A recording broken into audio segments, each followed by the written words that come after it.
intinya sih ya, selagi kita punya attitude yang Gitu ya? baik di dunia pekerjaan kita, itu nilainya lebih berharga dok, menurut gua ketimbang skill.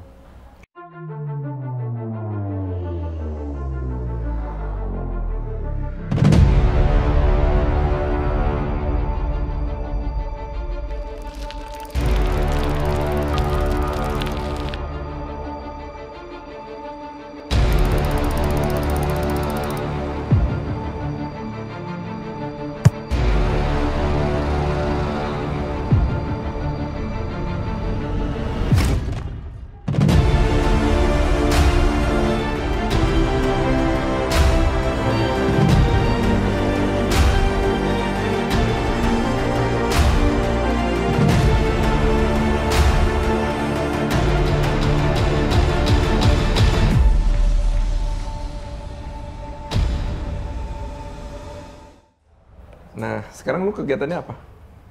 Nah, Kalau- main film udah masih ada Kemarin film? baru nyelesain film salah satu biopik ya, film Sri Mulat. Wah, lu jadi apa? Rahasia. Kalau itu rahasia. Tapi yang jelas, gua jadi salah satu karakter kuat yang ada di Sri Mulat.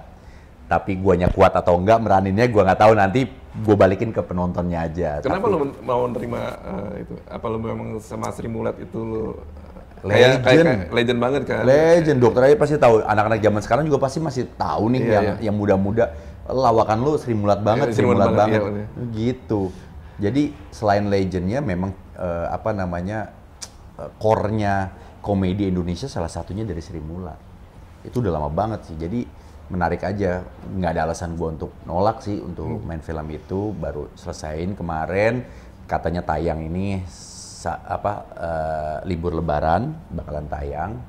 Terus sekarang lagi persiapan untuk salah satu series, ya belum bisa disebutin juga Iya. karena masih rahasia. Televisi? Bukan Bukan? TV. Oh, bukan, oke. Kalau buat gue sih ini big project kalau buat gue. Oh ya? Gitu. Wah, Ya, keren. mudah-mudahan nanti. Gua nggak sabar juga nih pengen lihat. Soalnya gue salah satu fansnya dia gitu. Aduh, thank you. Gue ketemu sama dia gara-gara bola ya. Gara-gara bola diundang sama dokter. Marabunta. Marabunta FC. Wah, lapangannya bagus banget, John. Mantap. Terus main film. Dari semua film yang lu peranin, yang paling kemudian udah ada nih berkesan banget sebagai anak. Semuanya sih buat gua berkesan. Yang tadi gua Beda-beda bilang. ya kesannya? Iya, kesannya beda-beda. Pasti gua selalu mengambil project itu yang gua suka. Yang kalaupun nggak suka, ya ada juga beberapa, bukan berarti gua aktor mahal atau aktor hebat, enggak. Itu balik lagi semua pilihan buat teman-teman. Bukannya nolak rezeki juga gitu. Tapi memang adalah beberapa yang ditawarin, kayaknya enggak gitu, makasih gitu loh. Tapi ada yang enggak ditawarin tapi gue minta, itu ada juga gitu. Dan alhamdulillah intinya sih ya, selagi kita punya attitude yang Gitu ya? baik di dunia pekerjaan kita, itu nilainya lebih berharga dok, menurut gue ketimbang skill. Oh gitu? Ya kan ada nih kayak tingkatan di kepala gue ya, tingkatan atau pemikiran gue, skill atau mungkin attitude. Nah, yang bikin kita tahan lama atau mungkin bisa bertahan di dunia ini, ya attitude. Karena menurut gue lu percuma punya skill bagus tapi attitude lu brengsek. Mungkin boleh lah saat itu, wah kita nggak bisa, kita harus pakai dia karena skillnya cuma dia yang bisa. Tapi coba dilihat, ada beberapa orang yang ngerasa tertekan gitu loh. Lambat laun dia nggak akan bisa bertahan gitu loh. Ada regenerasi, skill itu bisa tiba-tiba ada lagi yang lebih hebat, ada lagi yang lebih hebat. Tapi kalau attitude buat gue, selagi lu punya attitude baik, atau mungkin minimal sopan atau berkesan buat banyak orang, orang tuh akan lebih kena gitu loh di hati. Dan gue punya pengalaman juga gini, adalah sutradara ini dipanggil sama produser, ini pemainnya, Pak, kok pakai si, penasaran ya, gue nggak sebutin, wah Pak, mohon maaf Pak, kalau pakai yang ini kayaknya sutradara jangan saya Pak, yang lain aja. Wah kenapa? Dibilang gitu. Ini pemain bagus loh, pemain ini. Iya Pak, tapi saya kayaknya dan tim saya nggak akan bisa bekerja secara maksimal. Daripada hasilnya gimana-gimana, saya ngecewain Bapak, ya saya lebih baik bicara seperti ini. Karena beberapa pengalaman teman saya kerja selalu punya masalah dengan orang yang ini gitu. Berarti kan attitude-nya nih dalam bekerja agak kurang beres gitu loh. Yang tidak bisa, mungkin nggak kooperatif atau mungkin banyak komplain atau apa, gue nggak tahu. Tapi yang jelas attitude-nya bermasalah aja. Nah terus produser pun begitu balik. Nanya lagi saudara yang pada mundur akhirnya. Loh berarti kan pemainnya yang punya masalah. Skillnya mungkin bagus. Jadi kayak tim sepak bola aja kali ya? Tim sepak bola kalau lu skill lu boleh bagus, tapi kalau attitude lu... Betul. Nggak usah kita ngomongin ini sepak bola luar lah. Ya, kita bicara misalnya sepak bola luar, ada pemain ini hebat tapi attitude-nya nggak bener. Ngomong deh, misal Mario Balotelli itu. Semua pelatih bilang bagus, skillnya bagus, tapi attitude-nya susah dipegang. Ya, benar-benar sih. Itu yang bikin, menurut gue sih, gue lebih pakai senjata itu. Mantap, mantap. Bukan berarti gue untuk berbaik-baik hati semua, nggak gitu ya. Lu jujur aja, be honest untuk kalau lu kerja secara kooperatif pasti orang suka. Begitu juga lu sebaliknya. Kalau lu bekerja sama orang yang ternyata dia kooperatif apa segala macem, Ya, mantap. lebih berkesan. Kan lu bilang tadi bahagia ya, tapi namanya juga manusia, lu pernah sedih dong? Pernah. Sedih karena mungkin apapun alasannya, apakah lu pernah gagal atau... Nah, gue pengen tahu lu pernah pernah mengalami seperti apa yang kira-kira wah gila ini emang ini benar-benar diingat sama gue gitu, apa masalah sedihnya atau masalah gagalnya. Nah, tapi yang gue pengen denger justru lu mengatasinya gimana? Gini. Jadi gue itu kan suka banget nonton bola nih ya. Ini kayak belum ada nih di mana-mana nih. Jadi gue dari SMP itu selalu nonton bola luar gitu. Bukan berarti Indonesia gue nggak nonton, cuma ngikutin lah Liga Inggris, Serie A segala macam. Terus berhubung kita di sini kan Indonesia pasti yang kita tonton lah itu kan TV-TV yang memang nyiarin bola. Dan itu kan pasti malam. Terus setiap gue nonton, itu gue ngelihat orang-orang yang ngomongin bola dengan pakai jas gitu, dengan pengetahuannya luar biasa, keren gitu loh. Terus bolanya juga bagus gitu loh. Terus sampai-sampai gue tuh kebawa mimpi. Kalau dulu tuh masih ada zamannya koran tuh, ada tabloid bola sama tabloid Go. Nah itu selalu gue beli tuh. Setiap pulang sekolah gue beli segala macam. Ada pemain bolanya gue gunting-guntingin, gue clipping-clippingin gitu. Terus sampai gue mimpi, gue datang ke stadionnya nonton. Dan pokoknya segala sesuatu yang berkaitan dengan tayangan bola di Indonesia, pokoknya gue tahu, gue suka gitu. Nah, gue nggak tahu kenapa ya perjalanan itu di kepala gue kayaknya gue pengen ke situ gitu loh. Tapi pas gua terjun ke dunia entertain itu masih kayak belum nemu-nemu tuh. Aduh gila susah banget nih ya, kayaknya memang cuma orang-orang khusus, orang-orang terpilih doang yang ada di situ gitu. Nah, tiba-tiba gua nggak tahu kenapa gua main futsal lah sama teman-teman sekelompok, ada wartawan, ada apa. Gua waktu itu masih main-main sinetron. Terus gua coba temen gue bilang gini, gue balik dulu, gue mau siaran apa lu? Siaran bola bla bla. Gitu. Gue nggak tahu kenapa, harusnya kan gue kayak ada rasa malu atau sungkan gitu. Tapi gue nggak, gue jeplos aja. Lu kalau di siaran ajak-ajak dong gitu. Ternyata kesempatan itu dibukanya dari situ gitu. Kalau gue mungkin punya rasa malu atau mungkin gue kayak minder, ya kesempatan itu nggak akan datang. Nah setelah itu dia bilang, lu kemarin katanya mau bilang siaran ya? Gue kemarin udah bilang tuh katanya lu coba kesana datang. Wah, senang sekali. Iya serius, gue excited dong, gue excited.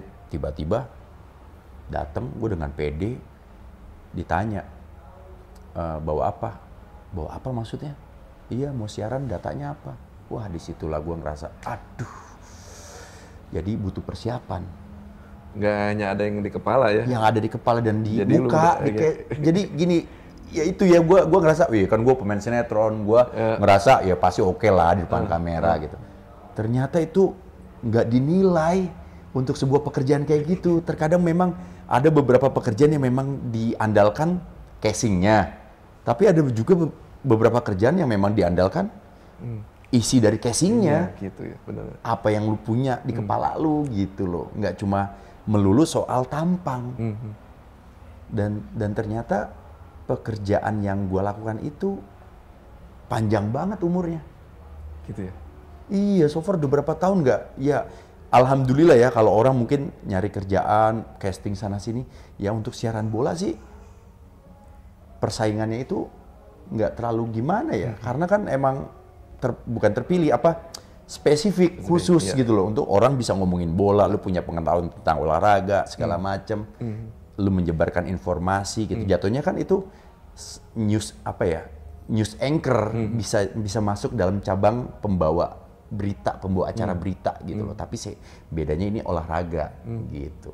Nah itu gue ngerasa pas di situ gue agak down, gue nggak pede, tapi gue bilang sorry ya kalau gue belum memuaskan, tapi gue yakin kasih gue waktu, kasih gue kesempatan, gue akan belajar lagi.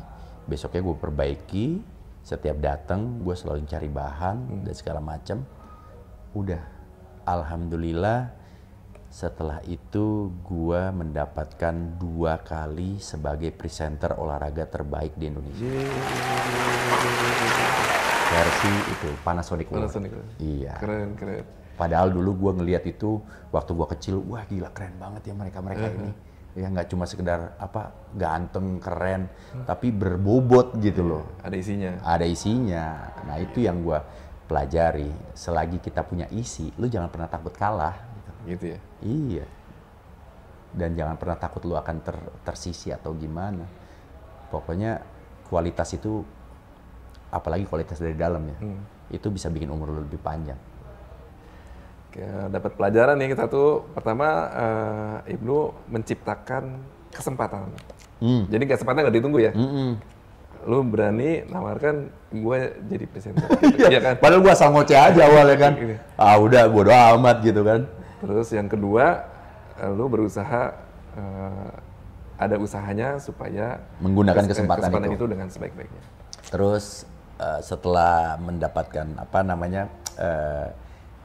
kesalahan atau mungkin ya kegagalan, ya coba untuk perbaiki. Tidak untuk diratapi. Tidak untuk diratapi atau mungkin ditinggalkan. Tapi diperbaiki gitu. Selagi memang kesempatan itu ada. Dan gue yakin kalau lu yakin dalam hati lu bisa, pasti bisa. Jangan pernah bilang kita, misalnya gini, main bola yuk, aduh gua nggak bisa. Surfing yuk, aduh gua nggak bisa.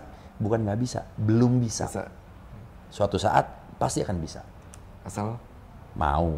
Emang yang paling mahal tuh kata maunya. Melakukannya itu paling mahal. Kalau cuma sekedar niat sama mau, olahraga yuk, mau lu? Mau. Tapi bisa enggak. Orang, tapi pas melakukannya itu yang mahal tuh, mahal banget. Wah keren. Ya nggak kerasa ya, udah. Nggak kerasa. Kerasa banget, apalagi ada telepon tadi ya. Closing. Lu mau sampein apa ke para pemirsa gue tentang gimana lu menjalani hidup? Pertama tentang sehat lu tadi, yang kedua tadi tentang terakhir tuh enak banget tuh pas banget tuh tentang skill dan karakter. Ya, gini, buat teman-teman nih sebenarnya ini salah satu contoh kecil aja gue kerja di dunia entertain Indonesia. Mungkin udah lebih dari berapa ya? Belasan tahun lah, di atas 10 tahun. Karena startnya itu dari tahun 2000. Ketemu Ririn aja katanya tahun 2002, berarti tahun 2002 gue udah jadi bintang iklan. Nah sekarang 2022, artinya berapa tahun? 10 tahun. Ya, kurang lebih. Terus 10 10 tahun ya? 20-an. 2002. 2002. Sekarang 2022. 2022. 20 tahun kan, kurang lebih 20 tahun tuh. Kenapa yang bisa bikin gue panjang, gue nggak tahu kenapa, gue selalu percaya kalau lu punya niat baik, lu punya karakter, di situ lu akan panjang. Dan gue yakin itu juga akan berkaitan dengan dunia lu yang semua lu miliki sekarang atau lu jalanin. Kalau lu punya niat baik, lu punya karakter atau punya skill, udah dua itu penting banget buat gua. Gitu loh. Selagi itu lu pakai, lu jangan pernah takut persaingan, lu jadi ngejatuhin orang untuk naikin diri lu sendiri, nggak penting itu untuk buat gua sih gitu. Karena ya itulah istilahnya. Tuhan tuh nggak tidur gitu loh. Udah, rezeki itu nggak akan pernah ketukar, cuma tinggal nunggu saat yang tepat untuk putar balik ke lu lagi. Misalnya untuk saat ini, wah belum milik gue. Tapi ternyata emang rezekinya buat lu, nanti pasti putar balik tuh rezeki. Dan lu meyakini itu ya? Gue meyakini itu. Jadi gue nggak pernah kayak, itu kan harusnya gue tuh nggak bisa tuh, gue nggak mau, itu harusnya jobnya tuh buat gue. Enggak gitu. Jalanin aja apa yang ada. Nggak pernah mencari yang tidak ada, tapi bukan berarti kita nggak punya mimpi. Kita semua berhak untuk bermimpi. Gitu. Ya, gue pernah bilang semua orang harus bermimpi, dan ketika dia bangun, dia berkewajiban mewujudkan mimpinya itu. Betul. Gitu. Sama satu lagi yang tadi gue bilang, kesehatan itu penting banget untuk lo bisa melakukan segala sesuatu yang lo bikin happy. Karena pada dasarnya semua orang di dunia ini hidupnya tujuannya satu, ya pengen bahagia dengan caranya masing-masing. Ya, lu ada yang suka melukis, silakan melukis. Ada yang suka nyanyi, silakan nyanyi. Ada yang suka olahraga, silakan olahraga dengan caranya masing-masing. Gitu. Keren banget. Jadi lu semua harus pada sehat, dan yang paling penting lagi lu berkarakter supaya lu dapat puncaknya, yaitu yang namanya bahagia, gitu ya. Betul. Menurut gua esensinya di situ. Sama satu lagi, hari tua jangan nyusahin anak. Ya kan? Bikin hari tua lu tuh tetap bahagia gitu loh. Jangan bikin hari tua itu kalau kayak film tuh lama-lama hitam putih warnanya, ya kan? Kan gak enak banget. Wah, kan kalau misalnya kita gambarin tuh masa muda ceria, warna-warni, full color gitu loh, nongkrong segala macam. Hari tua lama-lama redup di rumah aja. Gua nggak mau kayak gitu. Gue pengen tetap jalan-jalan. Tetap berwarna ya. Tetap berwarna, konsisten. Keren. Thank you banget, Dok. Sama-sama. Thank you banget. Dok. Sukses, sehat-sehat selalu. Ya, sama lu juga sehat, karirnya jalan terus, usaha lu berkembang pesat gitu. Mantap. Amin. Oke, terima kasih semua atas perhatiannya. Mudah-mudahan menjadi apa yang disampaikan oleh sobat gue ini, Ibnu, menjadi inspirasi buat teman-teman semua. Terima kasih. Assalamualaikum warahmatullahi wabarakatuh. Waalaikumsalam warahmatullahi wabarakatuh.